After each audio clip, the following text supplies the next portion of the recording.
Okay hello so new lecture है आपका जावा का। This one is your third lecture जिसमें मैंने आपको डिस्क्रिप्शन प्रोवाइड करनी है about the public static void main. हमारे लास्ट लेक्चर में हम लोगों ने जो लेक्चर 2 था जावा का उसमें हम लोगों ने जावा का सिंपल प्रोग्राम डेवलप किया था जो अभी आपके सामने स्क्रीन पर लिखा हुआ है, और उस लेक्चर में हमने सिंपल एक मैसेज भी प्रिंट होते हुए देख लिया था। तो आज हम लोग उसी लेक्चर को फॉरवर्ड करते हैं और देखते हैं कि जावा में पब्लिक स्टैटिक वॉइड मेन जो है जो आपके फर्स्ट प्रोग्राम में रिक्वायर्ड होता है वो क्या है, और उसकी ईच एंड एवरी डिटेल को आज हम लोग देख लेते हैं। सो हमारा मेन टॉपिक है, बेसिकली मैंने ऊपर रेडिश कलर का लिख दिया है, रेडिश बॉक्स में लिख दिया है पब्लिक स्टैटिक वॉइड मेन। ये हमारा आज का मेन टॉपिक होगा, और जो हम लोग प्रोग्राम एग्जाम्पल यूज़ करेंगे वो आपके सामने मैंने स्क्रीन पे अभी लिखी हुई है, जो कि एक क्लास है। मैंने नाम दिया हुआ है उसका ए, और उस क्लास में हमारे पास सिंपल एक पब्लिक स्टैटिक वॉइड मेन वाला कंसेप्ट है। तो इस पोर्शन को आज हम लोग हाईलाइट करेंगे कि ये क्या है और इसकी हमें क्यों ज़रूरत पड़ती है। इसके ईच एंड एवरी पोर्शन को हम लोगों ने आज फोकस करना है। सो स्टार्ट करते हैं। ओके, सो इस एग्जांपल को मैं थोड़ा साइड पे कर देता हूँ क्योंकि हमें काफ़ी जगह चाहिए होगी। आप लास्ट लेक्चर में देख चुके हैं कि जावा का प्रोग्राम जो है वो एक क्लास में होता है। यहाँ पे एक क्लास है आपके सामने जिसका नाम है ए, और उसके अंदर एक आपके पास वॉइड मेन का फंक्शन है। सो देखते हैं क्या चीज़ है। आपको लास्ट लेक्चर में मैंने बताया था कि आप कंसिडर करें कि आपकी जो क्लास है वो एक ऑर्गेनाइजेशन है या एक बड़ा ऑफिस है जिसके अंदर बहुत से सब ऑफिस हो सकते हैं, सब पोर्शंस हो सकते हैं। सो हम लोग अपने इस क्लास को, जिसको हमने ए नाम दिया हुआ है, यहाँ पे हम डायग्रामेटिकली बना लेते हैं। So that black box is now your that class inside your Java program. ये लेफ्ट साइड पे लिखा हुआ मैंने, this one class A. Okay, इस क्लास के अंदर आप लोगों ने एक कोड करना होता है। ठीक है, क्लास में मेजरली जो बातें आती हैं आपके पास वो हो सकती है मेथड्स एंड वेरिएबल्स, जो हम लोग अभी आगे आस्ता आस्ता करते जाएंगे। लेकिन आपके सिंपल क्लास में जावा के प्रोग्राम में फिलहाल ये मेजर चीज़ें आपको मिलेंगी। मेथड मिलेंगे आपको एंड वेरिएबल्स मिलेंगे। मेथड्स आपको एक से ज़्यादा भी मिल सकते हैं, और अगर एक से ज़्यादा नहीं बनाने तो एटलीस्ट वन मेथड ज़रूर मिलता है आपको, जो कि होता है मेन।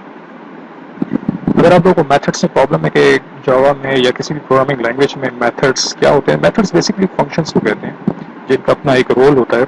वो मैं आपको आगे आराम से पूरा डिस्कस कर दूंगा आपके साथ एक लेक्चर में। फिलहाल हम लोग जैसे इस प्रोग्राम को फोकस करते हैं कि इसमें कौन कौन से पोर्शंस हैं। ओके, क्लास के अंदर सो मैंने आपसे कह दी कि ये दो चीज़ें होती हैं,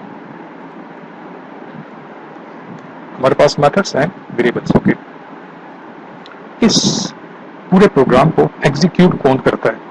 अगर आपको फर्स्ट लेक्चर याद है जावा का, बिल्कुल जो मैंने फर्स्ट लेक्चर दिया उसमें मैंने आपको दो बातें बताई थी। जावा के प्रोग्राम में आपको कंपाइलर की ज़रूरत होती है जो आपके प्रोग्राम को कंपाइल करता है, एरर्स वगैरह चेक कर लेता है। एंड सेकंड थिंग, आपको जेवीएम की ज़रूरत पड़ती है जो कि आपके प्रोग्राम को रन कर देता है। ये दो बातें। चलिए, कंपाइलर को तो हम थोड़ा साइड पे करते हैं क्योंकि कंपाइलर तो हमारे लिए जस्ट चेकिंग कर लेगा कि आपका कोड ठीक है, सिंटैक्स वगैरह ठीक है या नहीं है। एक्चुअल जो अभी यहाँ पे पॉइंट है वो ये है कि जेवीएम जो है इसने हमारे प्रोग्राम को चलाना है। किस प्रोग्राम को? जो कि आपके सामने यहाँ पे अभी लिखा गया है, दिस। इस प्रोग्राम को आपके जेवीएम ने रन करना है। सो इसमें मेथड्स हो सकते हैं, इसमें वेरिएबल्स हो सकते हैं। इस प्रोग्राम को आपके जेवीएम ने रन करना है। प्रॉब्लम क्या है? प्रॉब्लम ये है कि जेवीएम बाहर का बंदा है, बिल्कुल बाहर है, एक अलग सॉफ्टवेयर है जेवीएम जो आपके प्रोग्राम को, इस पूरे ए ब्लॉक को एग्जीक्यूट करेगा। तो एक बाहर का बंदा आपके प्रोग्राम को अगर एग्जीक्यूट करना चाहता है तो उसकी कुछ कंडीशंस है, वो कुछ डिमांड करेगा। आपके प्रोग्राम में कुछ चीज़ों का होना ज़रूरी है। पहली चीज़, जेवीएम कहेगा आपसे कि अगर आप लोगों ने कोई जावा में क्लास बनाई है तो क्लास के अंदर एटलीस्ट एक पर्सन ज़रूर होना चाहिए, एटलीस्ट वन पर्सन।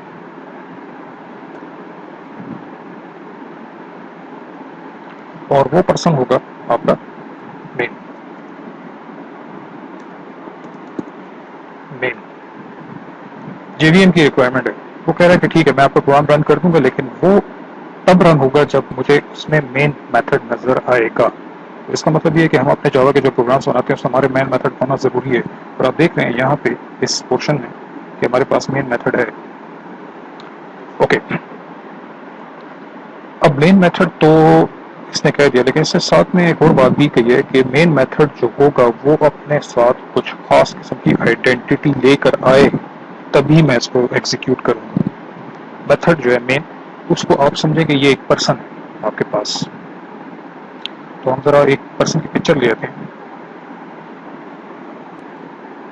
सो हमने एक बंदा ले आए हम अपने ऑफिस में। ये एक रेड कलर का जो आपको आइकन नज़र आ रहा है, तो आप समझे कि आपकी पूरी ऑर्गेनाइजेशन में बहुत से ऑफिस हैं, बहुत से लोग काम करते हैं वहाँ पे। एंड हमारा जो ये बंदा है जो कि रेडिश कलर में आपको नज़र आ रहा है, ये हमारा ऑफिस का बॉस है, मेन पर्सन, सबसे बड़ा जो हमारा हेड हो सकता है वो है। तो हेड जो है वो सारे के सारे काम जो है वो परफॉर्म करता है inside our whole building. Now head ने एक स्पेशल कलर का, उसके पास उसका स्पेशल कलर आपको नजर आ रहा है, जैसे मैंने यहाँ पे रेड दिया हुआ है। इसी तरह हमारे पास और बंदे भी हो सकते हैं ऑफिस में, डिफरेंट ऑफिस में डिफरेंट बंदे हैं। ये सारे के सारे जो हैं आप देख रहे हैं, इनको मैं थोड़ा सा अलग कलर दे देता हूँ। सो हमारे पास यहाँ पे डिफरेंट पर्सनस हैं जो कि हमारे ऑफिस में काम करते हैं। एक ब्लू है, एक पर्पल कलर है, एक येलो कलर है, और एक आपके पास रेड कलर है। बंदे बहुत से हैं, लेकिन आपका जो जेवीएम है जिससे आपके इस पूरे प्रोग्राम को एग्जीक्यूट करना है, वो कह रहा है कि मैं तभी प्रोग्राम एग्जीक्यूट कर सकता हूँ जब मुझे आपके ऑफिस में ये रेड कलर वाला पर्सन मिलेगा। इस केस में ये रेड पर्सन जो है वो हमारा बॉस है। तभी मैं आपके प्रोग्राम को चलाऊंगा जब मुझे बॉस मिलेगा। अब बॉस जो है वो इनसाइड दिस ऑर्गेनाइजेशन बैठा हुआ है। ये हमारी ऑर्गेनाइजेशन की बाउंड्री है, ब्लैक जो आप देख रहे हैं। अब जेवीएम कहेगा कि मैं जब इस बंदे से मिलने की कोशिश करूंगा तो ये तो पूरी की पूरी वॉल है जो कि मुझे ब्लॉक कर रही है, मैं उससे बात नहीं कर सकता, क्योंकि ये बंदा जो है रेड कलर वाला, ये तो इस ब्लॉक के अंदर है। और जेवीएम कहेगा कि जैसे ही मैं बात करना चाहूंगा इससे, तो ये तो ब्लॉक लगा हुआ है, मैं इसके अंदर आ ही नहीं सकता। तो हम एक काम करते हैं, हम कहते हैं अपने बॉस को कि बॉस आपको हम लोग एक एरिया प्रोवाइड कर देते हैं जो कि ओपन होगा फॉर एवरी पर्सन, ओपन होगा फॉर एवरी पर्सन, यानी बाहर के लोग उनसे आके बात कर सकेंगे। सो हम इस बॉस के एरिया को कट कर देते हैं। इसका मतलब ये हुआ कि ये अब एरिया जो है जहाँ पे हमारा बॉस बैठा हुआ है, वो एरिया हमारे लिए पब्लिक हो चुका है, यानी हर एक बंदा, बाहर का बंदा आके इजीली इस बंदे से बात कर सकता है। अगर मैंने ये एरिया कट ना किया होता तो फिर कोई भी बाहर का बंदा आके हमारे इस बॉस से बात ना कर सकता। और इस केस में ये जरूरी इसलिए क्योंकि जेवीएम जो है वो एक बाहर से आएगा, उसी ने हमारे प्रोग्राम को रन करना है। तो उसने जैसे ही हमारे इस ए ब्लॉक में पहुंचा तो उसको एक एटलीस्ट एक एरिया ऐसा मिलना चाहिए जिसके थ्रू वो गुजर सके। सो जब हम लोगों ने ये एरिया जो ब्लॉक था तो उसको हमने जैसे ब्रेक किया, तो अब हमारा जो जेवीएम है वो आके इससे बात कर सकता है। बस ये सिंपल सी बात है। इस पॉइंट को हम लोग कहते हैं दिस वन। ये जो है ये था आपका पब्लिक। इस केस में हमारा जो बॉस है उसका नाम क्या है? मेन। मेन हमारा बॉस है। बॉस को जिस ऑर्गेनाइजेशन में वो बैठा हुआ है, ए नाम की, उस ऑर्गेनाइजेशन में हमने ये एरिया जो है उसका फ्री कर दिया, बाहर के लोग अब इजीली इंटर होकर इससे बात कर सकते हैं। इसको प्रोग्रामिंग में कहते हैं पब्लिक। तो इसलिए आप देख रहे हैं यहाँ पे फर्स्ट स्टेप जो लिखा है वो है हमारा पब्लिक, यानी मेन जो है वो पब्लिक है। मेन के साथ आके बाहर के लोग बात कर सकते हैं। So that is your public section. Okay, अब नेक्स्ट स्टेप देखते हैं। नेक्स्ट स्टेप है आपका कि ये स्टैटिक क्या होता है। स्टैटिक, ओके, स्टैटिक जो है ये भी बड़ी मजे की चीज है, सिंपल सी चीज है। अगर आपको ये वर्ड पता है, ऑब्जेक्ट ओरिएंटेड प्रोग्रामिंग, ये मैंने अपना फर्स्ट लेक्चर C++ के ऑब्जेक्ट ओरिएंटेड प्रोग्रामिंग में मैंने आपको first lecture of object oriented programming में बहुत डिटेल में बताया हुआ है कि आपके पास ऑब्जेक्ट्स और क्लासेस क्या होती हैं। इन सिंपल वर्ड्स यहाँ पे अगर मैं आपको कहूँ तो ऑब्जेक्ट ओरिएंटेड प्रोग्रामिंग एक ऐसी प्रोग्रामिंग है जिसमें आप लोग क्लासेस बनाते हैं, आफ्टर दैट ऑब्जेक्ट बनाते हैं। तो जहाँ पे क्लासेस का कॉन्सेप्ट आया वहाँ पे आपके पास ऑब्जेक्ट का कॉन्सेप्ट, जहाँ पे आपके पास क्लासेस का कॉन्सेप्ट आया वहाँ पे आपके पास ऑब्जेक्ट का कॉन्सेप्ट भी आता है। क्लास में हम लोग सारी डिस्क्रिप्शन दे देते हैं, हम मेथड्स डिफाइन कर लेते हैं, हम लोग वेरिएबल्स डिफाइन कर लेते हैं, और सब कुछ डिफाइन कर लेने के बाद हम लोग अपने ऑब्जेक्ट को कहते हैं कि अब आप जाओ और क्लास के अंदर पड़ी हुई चीज़ों को एक्सेस कर लो। तो यहाँ पे एक छोटी सी एग्जांपल मैं देता हूँ, हो सकता है ये पॉइंट आपको क्लियर ना हो रहा हो क्योंकि यहाँ पे बहुत बड़ी डिस्क्रिप्शन अभी आ जाती है अबाउट क्लासेस एंड ऑब्जेक्ट्स। तो आप काइंडली वो पहला लेक्चर देख लें ऑब्जेक्ट ओरिएंटेड प्रोग्रामिंग का, उसमें आपको सारे स्टेप्स क्लियर हो जाएंगे। तो एक छोटा सा अगर मैं आपको एग्जांपल दूँ, एक क्लास है बी, उसके अंदर कुछ कोड है, कुछ भी कोड है, और क्लास बंद हो गई। क्लास का नाम हमने रखा बी, और क्लास यहाँ से स्टार्ट हुई और यहाँ पे एंड हो गई। हमने उसके बीच में कुछ कोड रख लिया, और ये हमारा फर्स्ट स्टेप होता है ऑब्जेक्ट ओरिएंटेड में। सेकंड स्टेप होता है कि आप इस क्लास का ऑब्जेक्ट बना रहे हैं। तो ऑब्जेक्ट बहुत सिंपल बनता है, तो आपने लिखना होता है क्लास का नाम, और साथ में आपने लिखना होगा किसी भी ऑब्जेक्ट का नाम। सो लेट्स सपोज मैं इसको नाम दे देता हूँ OBJ1। सो ये हमारा ऑब्जेक्ट बन गया। सो पहला स्टेप क्लास बनाए, सेकंड स्टेप ऑब्जेक्ट बना लें। थर्ड स्टेप ये होता है कि अब आपका OBJ1 जो है, क्योंकि वो बी टाइप का बना हुआ है, तो बी क्लास के अंदर जितने भी मेथड्स हैं और जितने भी वेरिएबल्स हैं वो अब आपका OBJ एक्सेस कर सकता है अगर वो पब्लिक हैं तो। वो खैर हम लोग इसमें पढ़ेंगे एक्सेस स्पेसिफायर्स में कि पब्लिक, प्रोटेक्टेड, प्राइवेट क्या होते हैं। लेकिन फिलहाल आपका OBJ1 जो है, चूंकि वो बी टाइप का है, तो वो आपके क्लास बी के अंदर पड़े हुए फंक्शंस को एक्सेस कर सकता है।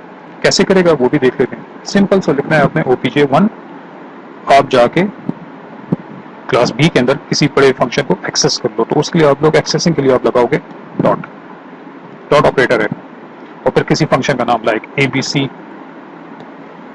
और ABC जो है वो आपकी क्लास के अंदर बना हुआ एक फंक्शन हो सकता है। फिलहाल मैं बना नहीं रहा डिटेल में क्योंकि हम लोग फिर इसमें डिस्कशन काफ़ी लंबी चली जाएगी।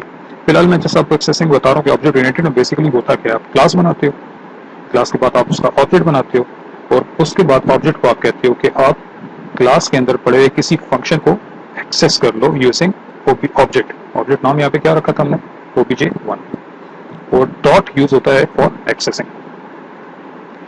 सो यहाँ पे एक बात हमें पता लग रही है कि ऑब्जेक्ट ओरिएंटेड प्रोग्रामिंग में क्लास जब बनती है तो सेकंड स्टेप होता है object banana of that type, जो कि बी थी यहाँ पे, और फिर आपका ऑब्जेक्ट एक्सेस करता है किसी मेथड को।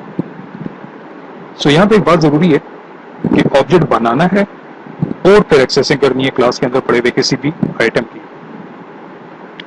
लेकिन ये जो वर्ड आया है अभी आपके सामने स्टैटिक, ये कोई और ही चीज है। ये कहता है कि अगर क्लास के अंदर किसी भी मेथड को आपने स्टैटिक कर दिया, क्लास के अंदर अगर आपने किसी भी मेथड को स्टैटिक बना दिया, तो फिर आपको ऑब्जेक्ट बनाने की जरूरत नहीं पड़ती।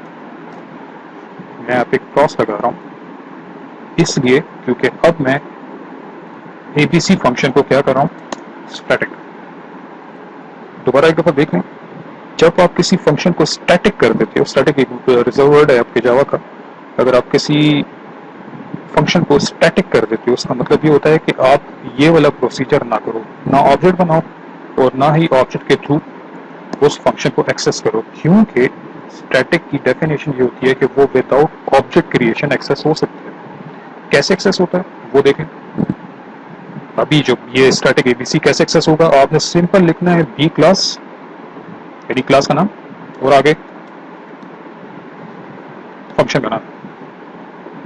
इस तरीके से आपका जो स्टैटिक फंक्शन है वो एक्सेस किया जा सकता है। यानी यहाँ पे मैंने इस स्टेटमेंट में कहीं पे भी मैंने ऑब्जेक्ट या OBJ वगैरह नहीं बनाया, बस सिंपल क्लास का नाम लिखकर फंक्शन एक्सेस कर रहा हूँ।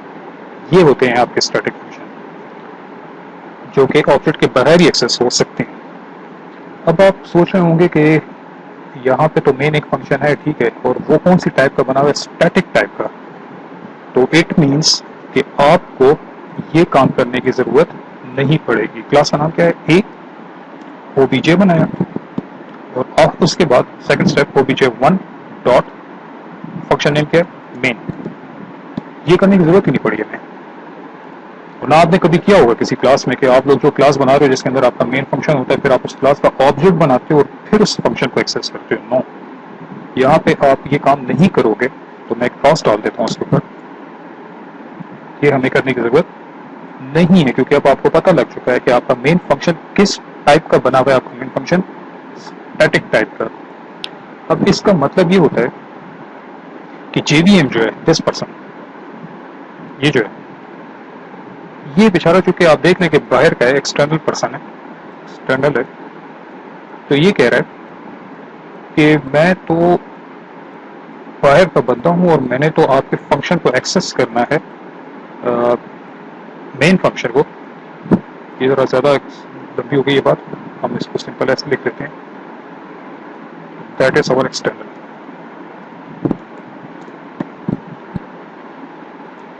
जेवीएम कहता है कि मैं तो बाहर से आऊंगा और आपके बॉस से मिलूंगा, और बॉस का नाम क्या है, मेन। तो मेन जो है, अब कहता है जेवीएम के मैं इन प्रॉब्लम से नहीं पढ़ना चाह रहा कि वो आप ऑब्जेक्ट बनाओ और उसको एक्सेस करो। कहता है मेरे लिए आपके मेन फंक्शन को स्टैटिक होना जरूरी है। अगर आपका मेन फंक्शन स्टैटिक होगा तो मैं विदाउट ऑब्जेक्ट क्रिएशन वाले इस केस में पढ़ने के बगैर ही उस फंक्शन को एक्सेस कर लूंगा। इन सिंपल वर्ड्स, जेवीएम जब आपके फंक्शन को एग्जीक्यूट कर रहा होता है मेन को, तो उसका स्टैटिक होना जरूरी है। स्टैटिक का मतलब ये है कि आप इस क्लास का, दिस वन, इस क्लास ए का ऑब्जेक्ट ना भी बनाए तो आपका फंक्शन जो है वो एक्सेस हो सकता है, मेन फंक्शन। कौन एक्सेस कर रहा है उसको? आपका जेवीएम। कहाँ से कर रहा है? बाहर की इन्वायरमेंट से। ये आपकी बिल्डिंग है ना, ये आपकी बिल्डिंग है और वो बाहर से कर रहा है, तो उसका पब्लिक होना जरूरी है, फर्स्ट पोर्शन जो हमने यहाँ पे किया था। सेकंड, उसका स्टैटिक होना भी जरूरी है। आई होप ये थोड़ा बहुत क्लियर हो गया होगा कि स्टैटिक फंक्शंस ऐसे फंक्शंस होते हैं जो कि आपकी क्लास के ऑब्जेक्ट्स बनाए बगैर भी एक्सेस किए जा सकते हैं। मैं इसका एक प्रैक्टिकल डेमो भी आपको आगे नेक्स्ट एग्जांपल में बताऊंगा कि स्टैटिक बगैर जेवीएम के कैसे एक्सेस हो सकते हैं। लेकिन इस केस में जेवीएम आपके मेन फंक्शन को एग्जीक्यूट करने वाला है, तो उसका पब्लिक एंड स्टैटिक होना जरूरी है। अब आते हैं वॉइड पे, दिस वन। वॉइड क्या होता है? वॉइड बहुत ही आसान चीज है। मैं आपको एक बहुत ही मजे की एग्जांपल से क्लियर कर देता हूँ कि वॉइड क्या हो सकता है। ओके, ये हमारा पर्सन आ गया, इसको मैं थोड़ा डार्क कलर दे देता हूँ। चलें इसको ब्लैक, चलें ब्लैक कर देते हैं। ओके, अब एक बड़ी मजे की एग्जांपल है, वाइट क्लियर कर रहे हैं हम अभी। White, this one. ये बहुत से स्टूडेंट्स को प्रॉब्लम होता है अबाउट वाइट, तो वाइट क्या चीज़ है। तो ये सिंपल एक डायग्राम आपके सामने मैं बना रहा हूँ, इसको देखें। ये पर्सन है, ये आपका टीचर है, ठीक, सिंपल टीचर है आपका। उस टीचर ने आपको, यानी हमें, मुझे फॉर एग्जांपल या आपको एक काम दिया है, कोई भी काम हो सकता है, कुछ भी हो सकता है। एक काम हमें दिया उसने और कहता है कि वो ये काम आप करो, ठीक है। टीचर हमें अक्सर असाइनमेंट्स वगैरह दे देते हैं या कुछ भी कह देते हैं। फॉर एग्जांपल टीचर कहता है कि मी, अब आप घर चले जाओ, ठीक है, घर चले जाओ, बस ये इसने कहा है आपके टीचर ने कि me you can go to your home, चलो चले जाओ, बस, और कुछ भी बात नहीं की। अच्छा, अब दूसरा केस देखें। सेम टीचर,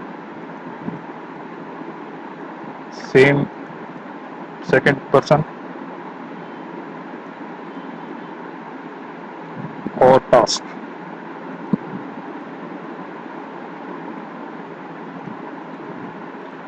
अच्छा जी, सेकंड आपका केस है। ये दो केसेस हैं, तो हम एक लाइन ड्रॉ कर लेते हैं। ओके, तो पहले केस में, फर्स्ट केस में आपके टीचर ने आपसे कहा था कि आप घर चले जाओ, यानी टीचर ने आपको काम दिया कि आप घर जाओ। सेकंड केस जो है आपके पास, उसमें भी आपको टीचर ने काम दिया और आपसे कहा कि आप घर चले जाओ, एंड जब घर चले जाओ तो मुझे कॉल बैक करो और मुझे बताओ कि आप घर पहुंच चुके हो। अगर आप दोनों केसेस में देखें तो ये बात थोड़ी सी डिफरेंट है। टीचर ने पहले वाले केस में कहा कि आप घर जाओ, बस, आप घर चले गए।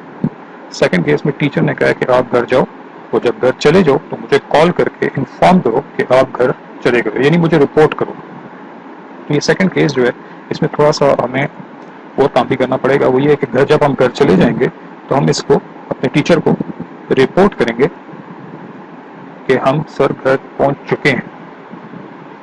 अच्छा जी, अब इन दोनों केसेस को आप गौर से देखें तो क्या आपके पास जो केस नंबर 1 है, इसमें आप जो है अपने टीचर को कुछ रिटर्न कर रहे हैं, कुछ उसको वापस आंसर दे रहे हैं? नो, क्योंकि टीचर ने क्या कहा था, आप घर चले जाओ बस, और कुछ भी नहीं कहा उसने।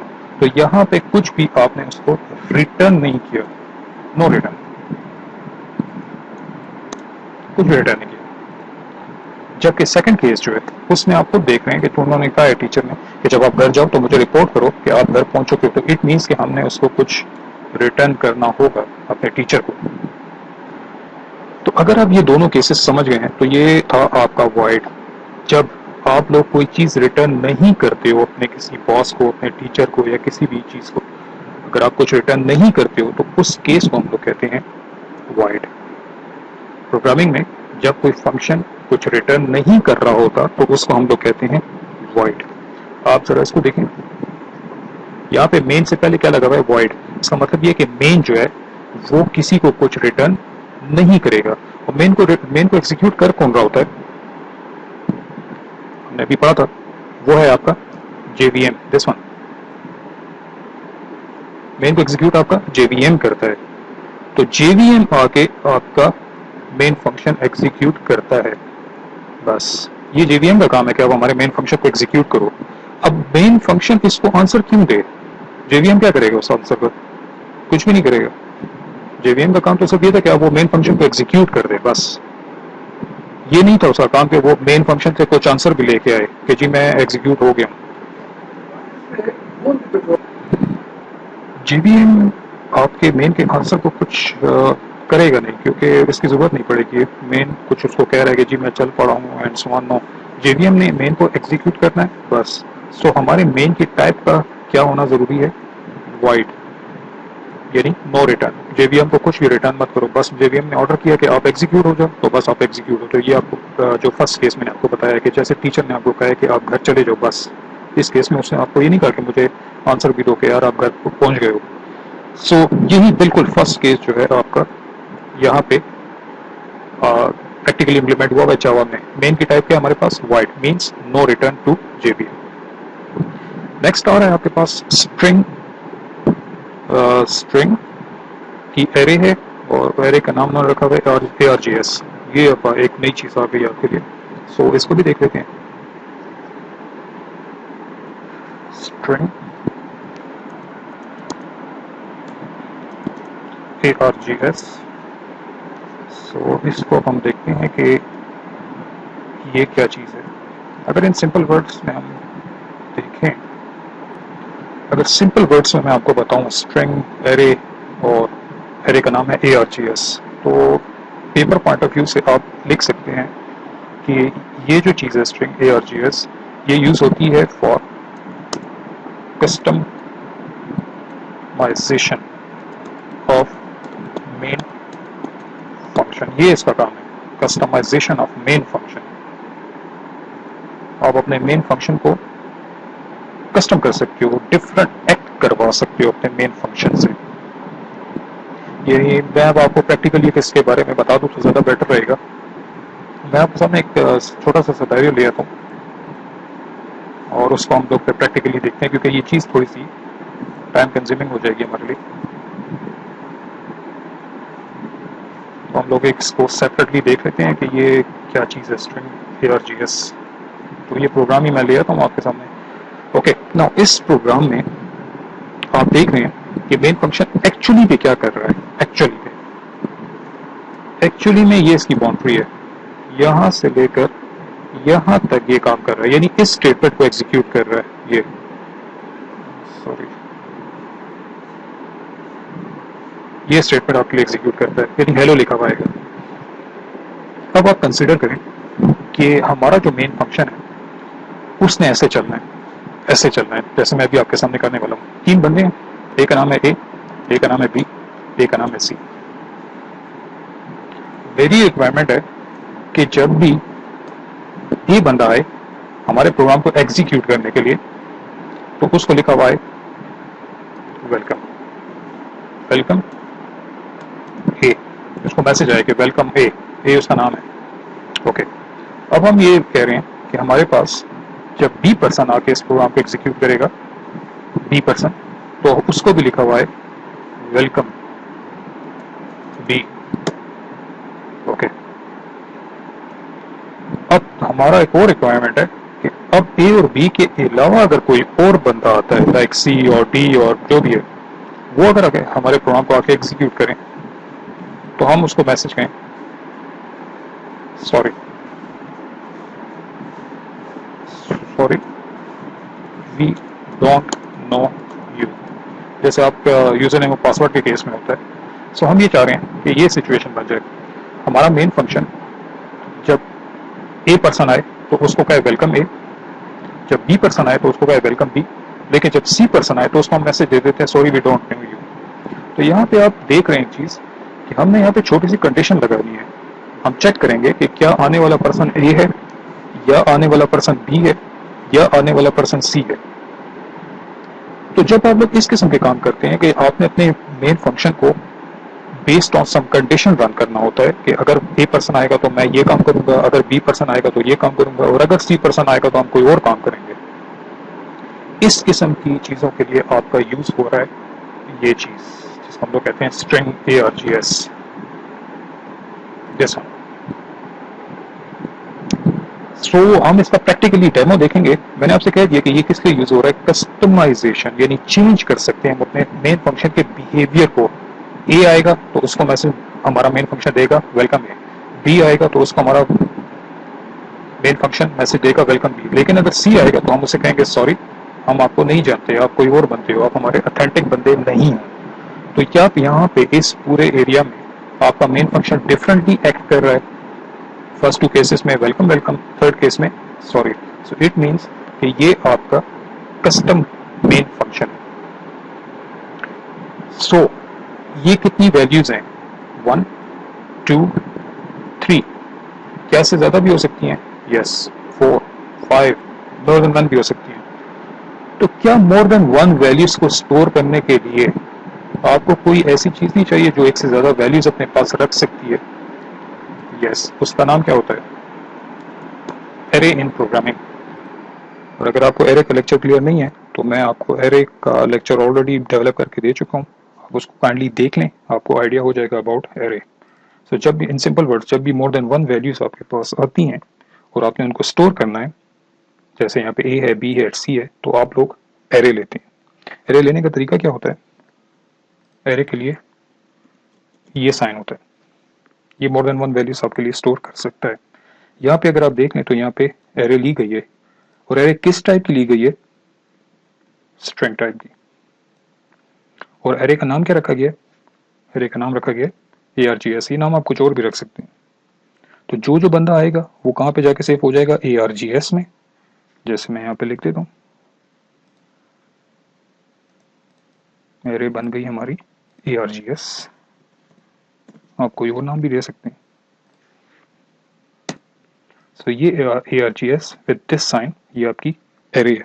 कितने आइटम्स उसमें आ रहे हैं, 3,